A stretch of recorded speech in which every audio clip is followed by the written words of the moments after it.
वन्दे मातरम्. நண்பர்களுக்கு வணக்கம். நான் எட்டியப்ப சோழன். மறக்காம நம்ம சேனலை சப்ஸ்கிரைப் பண்ணிக்கிட்டு சப்போர்ட் பண்ணுங்க. நீங்க என்ன செய்தி பார்க்க போறோம்னு கேட்டீங்கன்னா, திமுக தலையில் இடியை இறக்கிய உச்ச நீதிமன்றம், அதிர்ந்த அறிவாலயம், கதரும் திமுக தலைவர்கள். அப்படி என்னப்பா இடியை இறக்கிச்சு அப்படின்னு சொல்லிட்டு நீங்க கேக்குறீங்கல்ல? ஆமா, இந்த விஷயம் எல்லாம் ஒருபோதும் ஊடகம் பேசவே பேசாதுங்க. எந்த விஷயத்தை பத்தி பேசுவாங்க தெரியுமா? செங்கோட்டையன் யாரை சந்தித்தார், செங்கோட்டையனை யார் சந்தித்தார்கள், மீண்டும் அதிமுக ஒரு பிளவை சந்திக்கிறதா, டிடிவி தினகரன் விஜயுடன் கைகோர்க்கின்றாரா, பன்னீர்செல்வம் விஜயுடன் இணைகின்றாரா, மூன்றாவது பெரிய கூட்டணி அமைகிறதா, திமுக அதிமுக கூட்டணிக்கு இணையாக தவேகா தலைமையில மூன்றாவது அணி ஒன்று உருவாகிறதா, திமுகவுக்கு வெற்றி வாய்ப்பு கூடுகிறதா, இப்படியாப்பட்ட கருத்தியலை மட்டும்தான் பேசுவாங்க. அமித்ஷா டெல்லியில் ஆலோசனை, அண்ணாமலை பங்கேற்கவில்லை, இதெல்லாம் பேசுவாங்க. ஆனால் உச்ச நீதிமன்றமானது தமிழக அரசாங்கத்துக்கு எதிராக சூப்பரான ஒரு கருத்தை தெரிவிச்சிருக்கிறது. இதை பற்றி எந்த ஊடகமும் பேசியிருக்காது. இதற்கு முன்பெல்லாம் பேசியிருப்பாங்க. ஆளுநர் சூப்பர் முதல்வராக செயல்பட ஆசைப்படுகின்றார், மக்களால் தேர்ந்தெடுக்கப்பட்ட அரசாங்கமும் நியமிக்கப்பட்ட ஆளுநரும் ஒன்றா, ஒரு உரையில் இரண்டு கத்தி இருக்கலாமா, எல்லோரும் ஒன்று சேர்ந்து நிறைவேற்றின மசோதாவை ஒரு ஆளுநர் நிராகரிக்கலாமா, எதிர்கட்சியோ ஆளுங்கட்சியோ இந்த மசோதா நல்லது, தமிழ்நாட்டு மக்களுக்கு நன்மை பயக்கக்கூடியது, இதை ஏற்றி அனுப்புறோம் அப்படின்னு சொல்லுகின்ற போது, அந்த மசோதாவை ஏற்றி அனுப்புகின்ற போது ஆளுநர் நிராகரிக்கலாமா, குடியரசுத் தலைவர் நிராகரிக்கலாமா, அப்படியே கிடப்பில போடலாமா?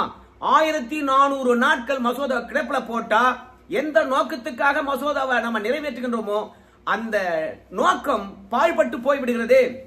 அதனால ஆளுநருக்கும் குடியரசுத் தலைவருக்கும் கால நிர்ணயம் நிர்ணயித்தது சரிதான் என்று திமுக வாதாடியது. ஆளுநருக்கு உச்ச நீதிமன்றத்தில் செம்ம அடி அப்படிலாம் பேசுவாங்க. ஆனால் நேத்து திமுக எதிராக அதிரடியான கேள்வியை கேட்டிருக்காங்க. அதை பற்றி எல்லாம் பேசவே மாட்டாங்களே. ஏன்னா உச்ச நீதிமன்றமானது ஒரே வார்த்தையை சொல்லி பிடிச்சு, ஆளுநருக்கும் குடியரசுத் தலைவருக்கும் காலக்கெடு விதித்ததை நியாயப்படுத்த முடியாது. சில சந்தர்ப்பங்களில் மசோதா மீது முடிவெடுப்பதற்கு காலதாமதம் ஏற்படுவது இயல்புதான். நீதிமன்றத்திலே பல வழக்குகள் எதிர்பார்த்த கால அளவுல முடிவது கிடையாது. அதற்காக நீதிமன்றத்துக்கு காலக்கெடு விதித்து விடலாமா? அந்த காலக்கெடுக்குள்ளாக அந்த வழக்கை முடிக்கலாம், என்ன பண்றது? அதனால குடியரசுத் தலைவருக்கும் மற்றும் ஆளுநர்களுக்கும் இடையில காலக்கெடு விதித்தது சட்ட விதிமீறல். அத எந்த ஒரு மாநில அரசாங்கமும் நியாயப்படுத்த முடியாது அப்படின்னு அதிரடியாக சொல்லிட்டாங்க. ஆனா விடுவாங்களா திமுக தரப்புல? ஏங்க, ஒரு மசோதா என்கின்ற பொழுது மாநிலத்தில் நலன் சார்ந்து தானே அது ஏற்றப்படுகிறது. இப்போ ஆர்டிகல் 200, 201ல என்ன சொல்லியிருக்காங்க? as soon as சொல்லியிருக்கிறாங்க. as soon as என்ன அர்த்தம்? அதாவது மசோதா வந்த உடனே கையெழுத்து போட்டு அனுப்பணும். அதுதான் அம்பேத்கர் அவர்கள் as soon as என்று சொல்லிட்டு ஆளுநருக்கும் குடியரசுத் தலைவருக்கும் சொல்லப்பட்டிருக்கின்ற அதிகாரமாக சொல்லப்பட்டிருக்குது. ஆனா இவங்க கால நிர்ணயம் செய்யல என்பதற்காக அப்படியே கடப்புல போட்டுறாங்க. இதை ஒருபோதும் அனுமதிக்க முடியாது. உடனடியாக உச்ச நீதிமன்றத்துடைய தலைமை நீதியரசர் கேட்டாரு, சரிப்பா, ஆளுநருக்கு காலக்கெடு நம்ம விதிக்கிறோம், அதே மாதிரி குடியரசுத் தலைவருக்கும் நம்ம காலக்கெடு விதிக்கிறோம். அவங்க ரெண்டு பேரும் நம்ம விதிக்கின்ற காலக்கெடுவுக்கு கட்டுப்பட வேண்டும். அதை கண்காணிப்பதற்கு உச்ச நீதிமன்றத்துக்கு சிறப்பு அதிகாரமானது அரசியலமைப்பு சட்டமானது வழங்கியிருக்குது.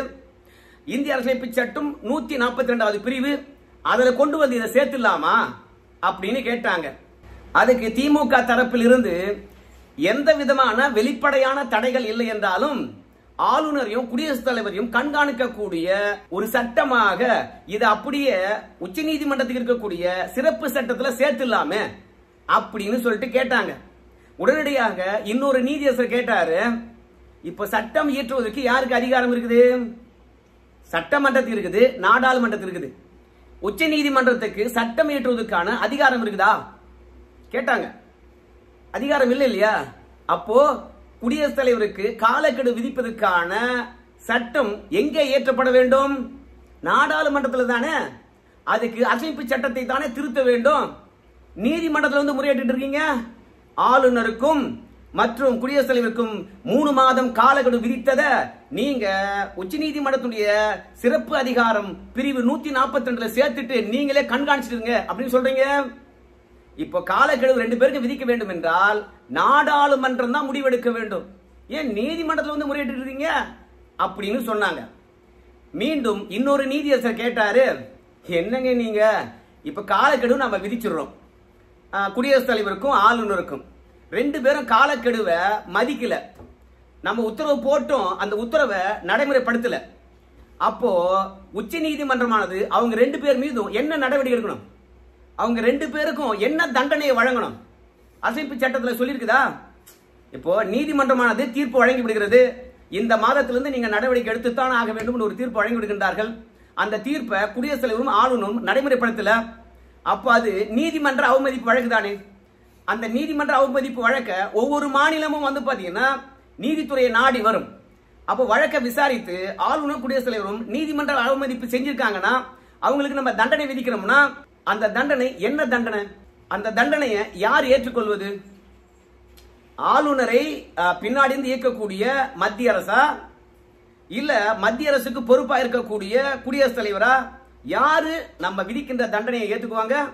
ரெண்டாவது, இவங்க 2 பேருக்கு என்ன தண்டனை விதிக்க வேண்டும் என்று அரசியலமைப்பு சட்டத்தில் சொல்லியிருக்குதா, அதுக்கு பதில் சொல்லுங்க அப்படின்னு கேட்டாங்க.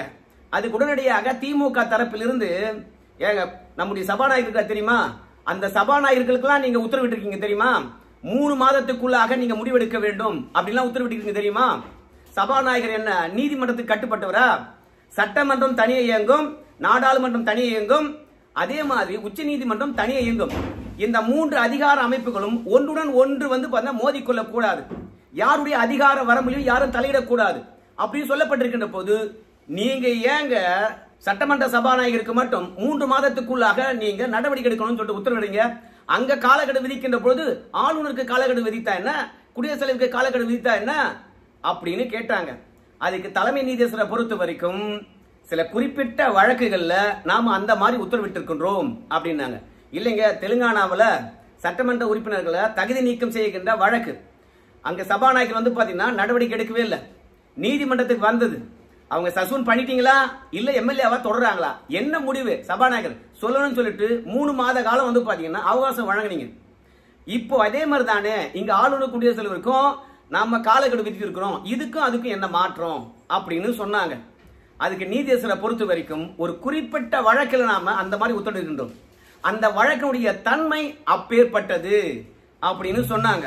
உடனடியாக தமிழக அரசாங்கத்தின் சார்பில் பேரறிவாளனுடைய வழக்கை சுட்டி காட்டினாங்க. என்னன்னா, வாழ்நாள் முழுவதும் அவங்க சிறையில் இருக்க வேண்டும் என்று உத்தரவில்லை, அவங்களுக்கு ஆயுள் தண்டனை தான் விதிக்கப்பட்டது. ஆயுள் தண்டனை என்றாலே வந்து பாத்தீங்கன்னா நம்ம இந்தியாவில் 14 ஆண்டு காலம் தான். ஆனால் 14 ஆண்டு காலத்தையும் கடந்து பேரறிவாளனும் அவங்க கூட இருக்கிறவங்களும் சிறையில் இருந்து விட்டார்கள். ஒருத்தர் 30 வருஷம், ஒருத்தர் 32 வருஷம் என்று 14 ஆண்டை கடந்து சிறையில் இருந்துட்டாங்க. இப்படி 32 ஆண்டு காலம் கடந்து சிறையில் இருந்து விட்ட பிறகு அவங்கள வெளியே விடுவதில் என்ன தாமதம் அப்படின்னு சொல்லிட்டு அன்னைக்கு தமிழக அரசாங்கம் கேட்ட நிவாரணத்தை நீதிமன்றமே வழங்கிச்சு. மத்திய அரசாங்கமானது பாருங்க, குற்றத்தின் தன்மையின் அடிப்படையில் தான் நாங்க முடிவெடுப்போமே அன்றி ஒரு நாட்டினுடைய பிரதமரை வந்து இவங்க கொண்டிருக்கின்றார்கள் என்ற அடிப்படையில் அவங்களுக்கு நாங்க நிவாரணம் வழங்க மாட்டோம், நீதிமன்றம் என்ன முடிவெடுத்தாலும் நாங்க தடையிட மாட்டோம் அப்படின்னு அன்னைக்கு மத்திய அரசாங்கம் சொல்லிச்சு. அப்ப நீங்க 142 பிரிவை பயன்படுத்தி அத்தனை பேரும் நீங்க விடுதலை செஞ்சீங்க. அதுலயும் நம்ம சபாநாயகருக்கும் சரி அப்புறம் மத்திய அரசாங்கத்துக்கும் சரி இந்த காலக்கெடுக்குள்ள நீங்க முடிவெடுக்கணும், அப்படி முடிவெடுக்கவில்லை என்றால் நாங்களே முடிவெடுப்போம்னு சொன்னீங்க. அது மாதிரி ஒரு ஆளுநருக்கும் குடியரசுத் தலைவருக்கும் ஒரு உத்தரவாதம் போடுங்க, அவங்க இந்த காலக்கெடுக்குள்ளாக முடிவெடுக்கவில்லை என்றால் நாங்க முடிவெடுப்போம் அப்படின்னாவது ஒரு வாய்ப்பை எங்களுக்கு வழங்கக்கூடாதா? மக்களால் தேர்ந்தெடுக்கப்பட்ட அரசாங்கத்தை இவங்க போட்டி அரசாங்கம் நடத்திக்கிட்டு இருக்கிறாங்க. மக்களால் தேர்ந்தெடுக்கப்பட்ட அரசாங்கம் இவங்களுக்கு கீழ் இருப்பது போல இவங்க நினைக்கிறாங்க. அதனால தயவு செய்து பேரறிவாளனுடைய வழக்கை முன்னுதாரணமா வைத்து குறிப்பிட்ட கால இடைவெளிக்குள்ள நடவடிக்கை எடுக்கலன்னு வச்சுங்களேன், நாங்க எடுப்போம் அப்படின்னு உத்தரவிடுங்க அப்படின்னு கேட்டாங்க. அதுக்கு நீதியரசரை பொறுத்த வரைக்கும் என்ன சொன்னான்னு கேட்டீங்கன்னா, ஒவ்வொரு வழக்கும் தனித்தன்மையானது, ஒரு வழக்கு இன்னொரு வழக்குடன் ஒப்பிட முடியாது. ஆனா உச்ச நீதிமன்ற நீதியரசர்கள் என்ன உத்தரவிட்டு இருக்கின்றார்கள், மசோதாவுக்கு அனுமதி அளிப்பது தொடர்பாக நான் ஒரு தீர்ப்பு வழங்கியிருக்கிறோம்.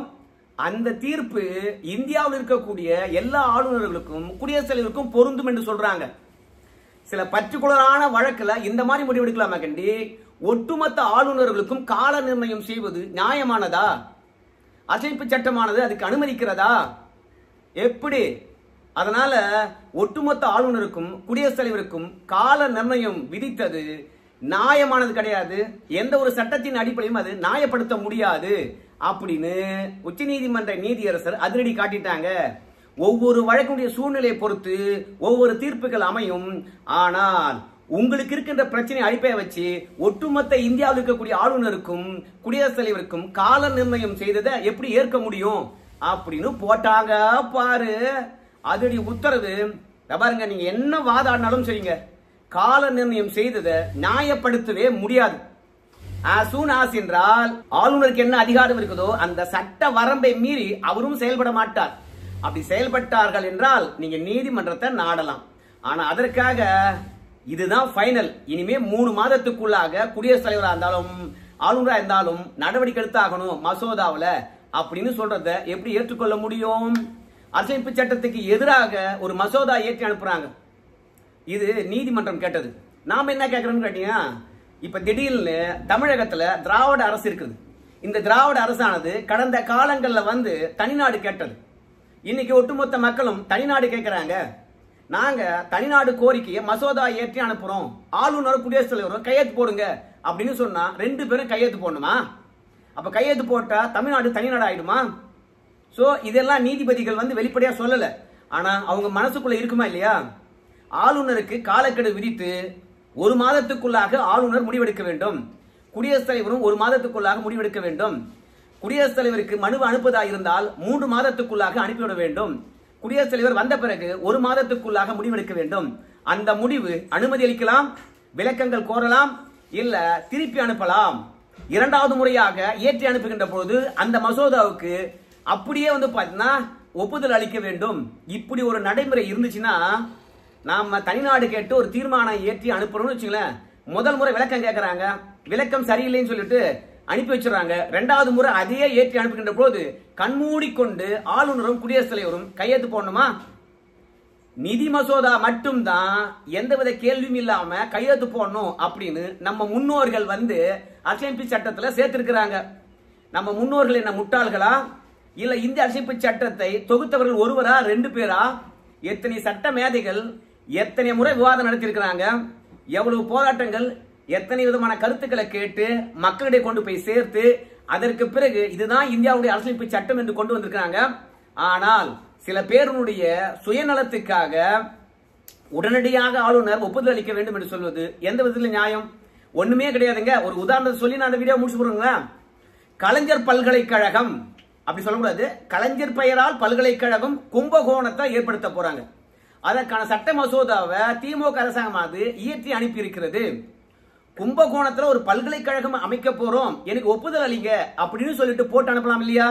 ஆனால் சட்ட மசோதாவிலே கலைஞர் பெயரை குறிப்பிட்டு இவர் பெயரால பல்கலைக்கழகம் அமைக்க போறோம், எங்களுக்கு அனுமதி கொடுங்கன்னு கேட்பது எந்த அளவுக்கு சுயநலமா சிந்திக்கிறாங்க பாருங்க.